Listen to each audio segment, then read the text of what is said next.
واقعہ ہزاروں دفعہ سنا چکا ہوں، ہر دفعہ ہی ایسے رونے بیٹھ جاتا ہوں کہ پھر میں وہاں نہیں کھڑا ہوتا، پھر میں وہاں ابوا پہنچ جاتا ہوں۔ میں دیکھتا ہوں 6 سال کی عمر میں میرے نبی کو اللہ نے یہاں اتنا بڑا امتحان دیا کہ جنگل میں ماں کو موت دے دی۔ 25 سال کی عمر میں ماں مر گئی، اچانک مر گئی، کوئی بیماری نہیں، کچھ نہیں، جس کو آج ہم ہارٹ اٹیک کہتے ہیں، ہارٹ فیلئر کہتے ہیں۔ اتنا آخری جملہ کہا، کل حی میت و کل جدید بال وقد ولدت طہرا۔ بولا نہیں جا رہا تھا تو بجھتے بجھتے بھڑکتی شمع نے کہا، بیٹا ہر زندہ نے مرنا ہے، ہر جوانی نے ڈھلنا ہے، لگتا ہے تیری ماں کا آخر آ چکا ہے، لیکن میں نے ایک بچہ جانا ہے جو سارے عالم کو پاک کر دے گا۔ اور شمع خاموش ہوگی۔ کس طرح انہیں دفن کیا، میں وہاں کھڑا یہی سوچتا رہا کہ یہاں قبر بنائی کیسے ہوگی۔ تو پتھر ہیں، کوئی لوگ گزرے ہوں گے یا پتھر جوڑ کے، جب ایمن نوکرانی ساتھ ہیں، وہ ان کو لے کر نیچے اتری، اونٹنی کے قریب پہنچی تو آپ نے ہاتھ چھڑایا اور پھر بھاگے، پہاڑی پہ چڑھ گئے۔ ایمن پیچھے گئیں تو وہ منظر تھا کہ شاید اس وقت عرش بھی رو رہا ہوگا۔ اللہ کے نبی نے ماں کی قبر کو چمٹایا ہوتا سینے کے ساتھ، قبر پہ ایسے گرے پڑے۔ اور جب ایمن قریب آئیں تو وہ نوحہ کہہ رہے تھے کہ پتھر بھی پگھل رہے تھے کہ ماں جی آپ کو تو پتا تھا آپ کے سوا میرا کوئی نہ تھا، آپ مجھے چھوڑ کے کیوں چلے گئے، آپ مجھے چھوڑ کے کہاں چلے گئے۔ ایمن نے اٹھانا چاہا، انکار کر دے گا، میں نہیں جاتا، میں نہیں ماں کو چھوڑ کے جاتا۔ کھینچ کے لے گئی، گھسٹتا ہوا بچہ پہاڑ سے اتارا۔ 2 دن روتے روتے مکے کا سفر ہے، پھر کھانا بھی بند ہو گیا، پینا بھی بند ہو گیا، سوائے زمزم کے چند گھونٹ پانی کے سارا دن نہ کھاتے تھے نہ پیتے تھے، اکیلے بیٹھے رہتے، نہ ماں نہ باپ نہ بھائی نہ بہن۔ اللہ 57 سال کے بعد ماں کی قبر پر پہنچے اور قبر کے سرہانے آ کر بیٹھے، گوڈے اوپر اٹھائے اور ہاتھ یہاں رکھے اور سر گوڈوں میں دے، جیسے چھوٹے بچے رونے کی پوزیشن بناتے ہیں۔ یہ چھوٹی جگہ میں دکھا نہیں سکتا، اور پھر جو رونا شروع کیا، اتنا روئے کہ ساری داڑھی سارا سینہ آنسوں سے بھر گیا، جیسے کوئی معصوم بچہ، جیسے 6 سال کا محمد رو رہا صلی اللہ علیہ وسلم۔ اتنا روئے کہ وجود ہل گیا، اور پھر فرمایا کہ میں آگے نہیں جاؤں گا، میں رات یہیں رہوں گا۔ تم کیا جانو رشتے کیا ہوتے ہیں، تمہیں صرف پونڈ گننے آتے ہیں۔ تم سے مراد میں بھی اور سارے بھی، کہ ناراض نہ ہو جاؤ، ساری امت کا یہی حال۔ رات وہاں گزاری، ہائے کیا کہہ رہے ہیں، کاش میری ماں کبھی ہوتی، میں ایسی خدمت کرتا کہ بریڈ فورڈ والے بھی یاد کرتے ہیں، میں ایسی خدمت کرتا کہ میں عشاء کی نماز کے مصلی پر کھڑا ہوتا اور سورۃ فاتحہ پڑھ رہا ہوتا، اور پھر ادھر سے میری ماں کہتی محمد، تو میں نماز توڑ کے کہتا لبیک اماں جی، ماں جی حاضر ہوں، ماں جی حاضر۔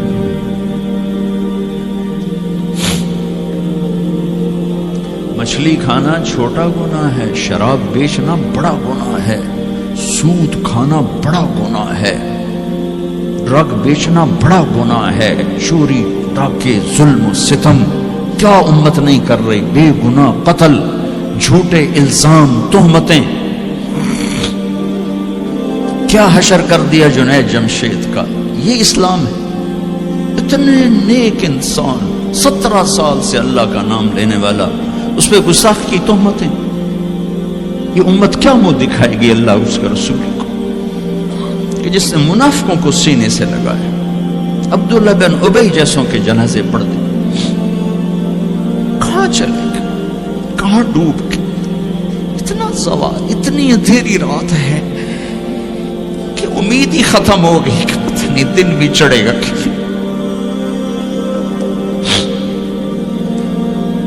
دین کے نام لینے والے جب دین کو ذبح کرنے پہ آ جائیں, ممبر پہ بیٹھنے والے جب نفرتوں کی آگ بھڑکانے لگے, کس سے غلطی نہیں ہوتی. ایک پاک انبیاء کی ذات ہے جن کی زبان پہ اللہ بولتا. باقی طارق جمیل روزانہ مجھے 40 سال ہو گئے بیان کرتے ہوئے, میں خطا نہیں کروں گا تو اور کیا کروں گا. مجھ سے پوچھو تو صحیح, میں غلطی سے کہہ گئے, جان بوجھ کے کہہ گئے, ہو سکتا میں نے غلطی سے کہہ دیا. اللہ نے توبہ رکھی ہے, کفر کی توبہ. یہ میں درد سے بول رہا ہوں, زوال ہے, زوال, خوفناک زوال ہے. جب ممبر پہ بیٹھنے والے دین سے اتنے دور چلے گئے. طلحہ نے نبوت کا دعویٰ کیا اور لڑائی کی صحابہ سے. عکاشہ بن محسن جیسے بدری صحابی کو شہید کیا, اتنے بڑے مقام کے صحابی کو شہید کیا. اور حضرت عمر کے زمانے میں توبہ کرنے آیا, آپ نے گلے لگا لیا, توبہ تو سب کفر کے نبوت کے دعوے. میرا اللہ کہتا میں تو ہر بیان میں کہہ رہا ہوں کہ دھرتی گناہوں سے بھر کے ایک دفعہ کہو یا اللہ میری توبہ, تو اللہ کہتا جاؤ سب معاف کیا. یہ میں زوال بتاؤ. آج امت کتنی پستی میں چلی گئی ہے, کس قدر فرقہ واریت نے ایک اجتہا کی شکل اختیار کر لی ہے. ایک دوسرے کو سلام کرنے سے کہ کافر کافر کافر, کتے خنزیر. میرا نبی ایسے بولتا تھا. میں انسان ہوں, بول رہا ہوں, بولتا بولتا کوئی غلط جملہ بول سکتا. گستاخی کا جان بوجھ کے کرنے والا یقیناً دارہ اسلام سے عمل چھوڑنے سے آدمی کافر نہیں ہوتا. گستاخی کرنے سے, نماز چھوڑنے سے کافر نہیں ہوتا, گناہگار ہے. نماز کی گستاخی کرنے سے وہ دارہ اسلام سے نکلتا ہے, لیکن اس کے لیے بھی توبہ کا دروازہ کھلا ہوا ہے. لیکن یہ کتنا تعصب ہے, نفرت ہے کہ ایک آدمی کی 17 سال کی پاک زندگی کو ایک غلطی پر کفر بنا دیا. یہ گراوٹ ہے, زوال ہے. ہمیں بندر خنزیر بنانے کے لیے فرقہ واریت ہی کافی تھی. اس کملی والے کو دعائیں دو جس نے حسن حسین کو ذبح ہونے دیا. تمہارے لیے ہاتھ اٹھو, میری امت کے ساتھ کیا کرے گا پوچھ کے ہو. اور وہاں سے جواب آتا ہے ساتھ دوں گا.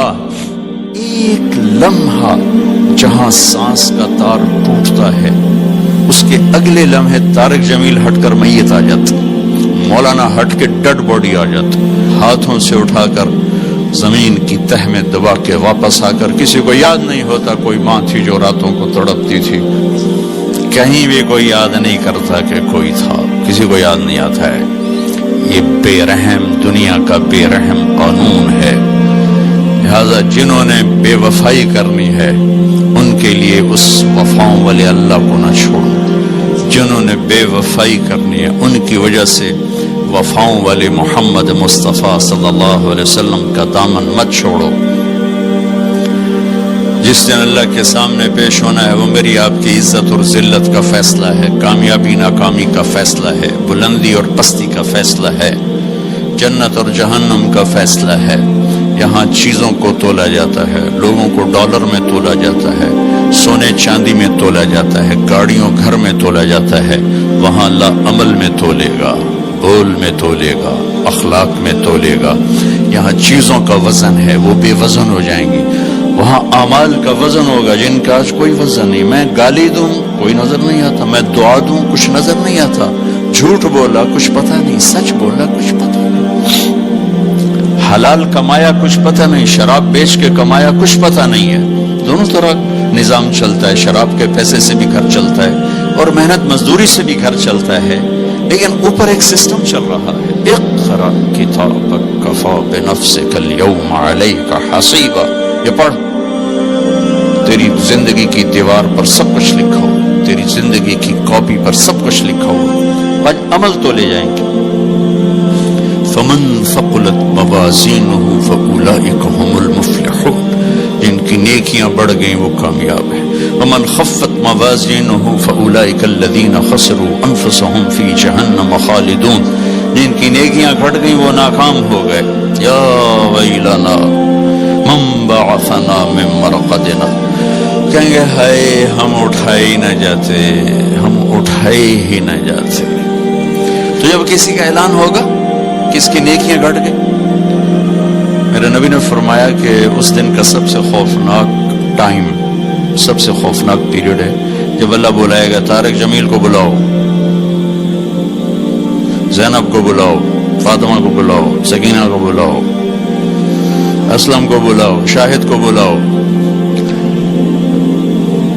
آتیتک خولتک انعمت علیک، تین باتیں اللہ فرمائے گا، تجھے دیا اور بہت کچھ دیا اور موت تک دیا۔ ماذا صنعت فیہا، آج کیا کر کے آئے ہو، کیا لائے ہو؟ نہ جھوٹ بول سکتا ہے نہ بھاگ سکتا ہے۔ این المفر، کدھر جاؤں؟ تو جس کا نصیب ہارا اس دن اور اس کی نیکیاں گھٹ گئیں اور اس کے گناہ بڑھ گئے تو ایک اعلان ہوگا، فلاں فلاں کا بیٹا بیٹی قد خفت موازینہ، نیکیاں گھٹ گئیں، شقی شقا، ناکام ہوگی۔ اللہ ہم سب کو اس ناکامی سے بچائے۔ یہ سب کچھ ہونے والا ہے، میں تھوڑا سا بتانا چاہتا ہوں کہ ہم کہیں آنکھیں بند کر کے نہ موت آ جائے۔ جب اس کی نیکیاں کم پڑیں گی تو مرد ہے یا عورت، اللہ کا اعلان ہوگا خذوہ، گرفتار کر لیا جائے۔ یہاں پولیس آتی ہے، ادھر سے پکڑ دو، یہاں ہاتھ کر لے۔ اللہ کی پولیس آئے گی، یہاں سے نہیں پکڑیں گے، مجھے دیکھیں، یہاں ہاتھ ڈالیں گے، یہاں ایک فرشتہ یہاں ہاتھ ڈالیں گے، یوں کرے گا، یوں، یہ سارا جبڑا نکل کے وہاں تک چلا جائے گا اور ایسے گرے گا کلا بازیاں کھا تو پھر اٹھ کے کہے گا رحم کرو، رحم کرو۔ وہ کہیں گے رحمان نے رحم نہیں کیا، ہم کیسے کریں؟